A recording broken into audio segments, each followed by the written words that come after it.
If you've driven along Division Street in West Mount Vernon, you've probably noticed a building that looks like it might once have been a 50s-style diner, just a block east of the intersection at Wahl. These days, however, it's home to a Mexican restaurant called Cocina Sabores, the Flavorful Kitchen in Engles. Hi, I'm Michael Boss, host and producer of Tales of the Magic Skagit. And here in the Magic Skagit, we have an embarrassment of culinary riches when it comes to Mexican cuisine. Today, you're going to find out why Cocina Sabores deserves to be counted as one of those riches. And we're going to meet the family responsible for them. At first glance, the menu options at Cocina Sabores might seem fairly prosaic. Quesadillas, burritos, enchiladas, tortas, tacos. But to truly appreciate what makes the food here unique, we need to take a deeper dive into that menu. And here to help us with that is Sandra Rosales, whose family owns Cocina Sabores. You know, when I first came to Cocina Sabores and I was looking at the menu, I thought, well, all right, that's kind of usually what I would see in a Mexican restaurant: enchiladas, tortas, tacos, burritos, quesadillas. But then I actually ordered some of the food here, and I was just amazed. And I'm here with Sandra Rosales of the Rosales family, who own Cocina Sabores. And Sandra, maybe you can break down the menu here for us. Tell us about what you have and what makes it different maybe from other Mexican food that people have had here in the Magic Skagit. So we have, well, my mom, the plan was to have like 100 things on that menu. But we kind of bumped it down just a little more realistic. We have the basics like the tacos, the enchiladas, but our enchiladas are definitely made from scratch. So all the sauces are made from scratch. So we kind of bring in a little bit more of like where we're from. So we're from, like I said, Southern Mexico and from Mexico City as well. So we have that melting pot type of thing, with especially the flavors from Mexico City. We do have the quesadillas. So what makes the quesadillas different is they are gluten-free, they're handmade, they're corn. So they definitely have a different taste than like the flour ones, which are a little bit sweeter. These are more a little savory, and then you could literally put whatever you want. You've got this menu out here that's, you know, everyday stuff that you serve, but then you also do some things that are special to the weekend. We do. So menudos are one of the things that we do, which I believe like we have the. I feel like we have the best. We've tried a lot. If you like menudo, and it folks, is my mom's menudo, here. so I'm kind of biased by it.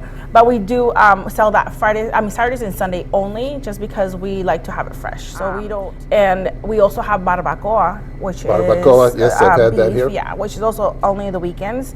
We don't do it any other time other than the weekends, which is one of the things, because we want everything to be fresh. Exactly.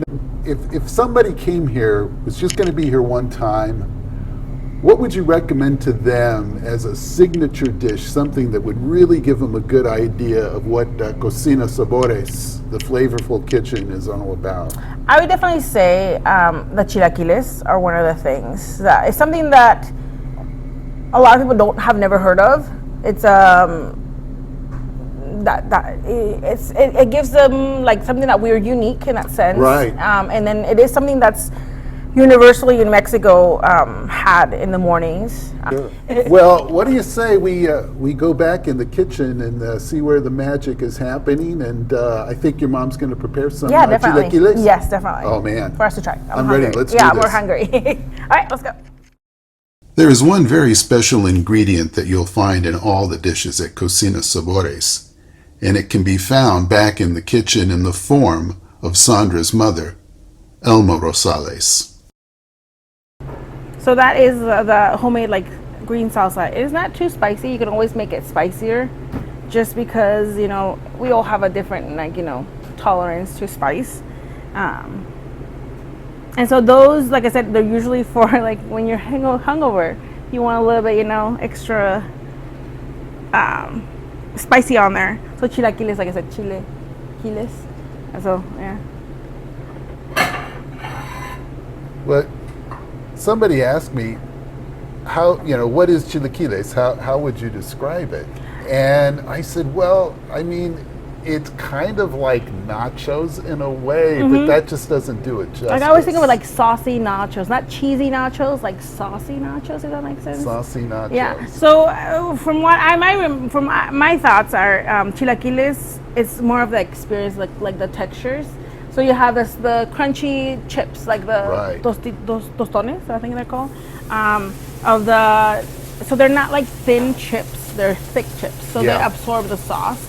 And then like with a green salsa, you have the acidity of the tomatillos, and then you always got that creaminess of the sour cream, the cheesiness, and then like I said, the crunchy. So a lot of textures, a lot of flavors, and everything in there. Yeah, no, there's a lot going on.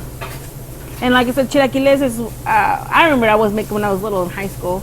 If there was a tomatillo, a chile, and some onions, I would make my own chilaquiles. Yep. It was like the easy, like mac and cheese type of thing, like super easy. Yep, Whatever you have in hand, you can make the sauce. You have to have the salsa and the fried chips, essentially.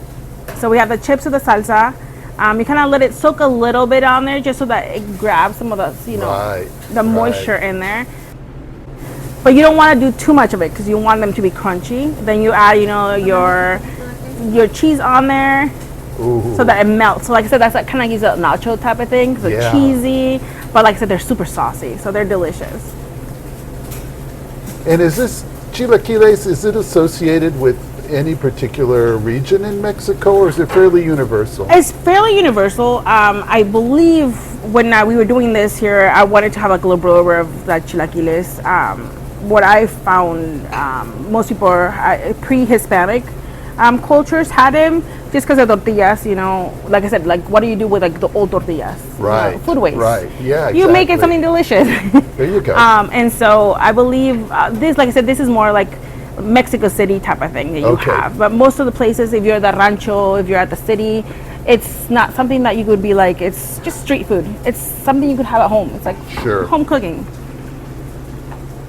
And so we serve them with beans. You can have, whole beans, black beans, whatever beans. You can buy themselves. Doesn't really matter. You always have to have the protein and delicious beans. Go with everything. Yeah. So we're gonna put everything on them. We put lettuce. We put cheese.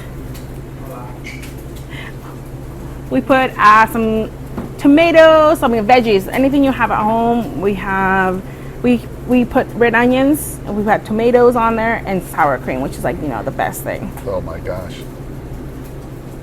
Load them up. So they're definitely a lot. Like I said, they're a good portion, but everything mixed together is delicious. The thing that you can't get from a video is the aroma of the food. This is just outstanding.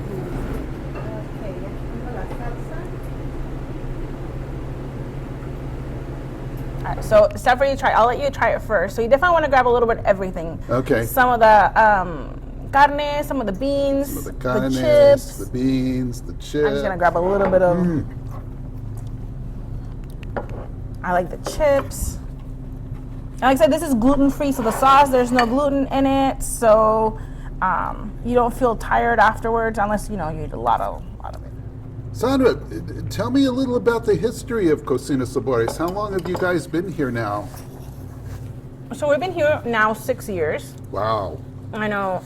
Time flies. Exactly. We have been doing catering for maybe 8 years, 8 to 9 years. And that's kind of where we started. All right. So you started out doing catering, yeah. And then my mom wanted to have like a small place. So we saw this place. We're like, perfect. This will be perfect for catering. It's our first restaurant. It's family owned, family run.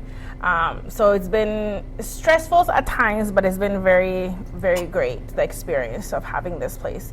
And I said it's a dream come true for her because she's always loved cooking, loved the kitchen, loved coming up with new things, which is, it's very awe-inspiring for me. For her being, an immigrant from Mexico coming here and, living, actually achieving her dreams, which is, what you want somewhere. Go somewhere and achieve your dreams. That's why you're here, type of thing. Plus, cooking is an art. And art is about sharing with people and having it move them in some way. And so I would imagine that for your mom, just knowing that so many people are coming here and they're reconnecting with their own memories of where they grew up and what they ate, but also having it available to people who are not from Mexico, who think, they may know a lot about Mexican food or have had Mexican food in other places. But for me, things that I've had here on the menu have been really kind of a revelation for me. Regrettably, it took me years to stop by Cocina Sabores, but now that I have, I'm planning on working my way through its menu, which has very intentionally not been dumbed down for an Anglo palate. But I will tell you that whatever you get from the Flavorful kitchen, you can be sure you're getting the real deal. Senora Rosales wouldn't have it any other way. This is Michael Voss. Thanks for watching Tales of the Magic Skagit. And keep it magic, y'all.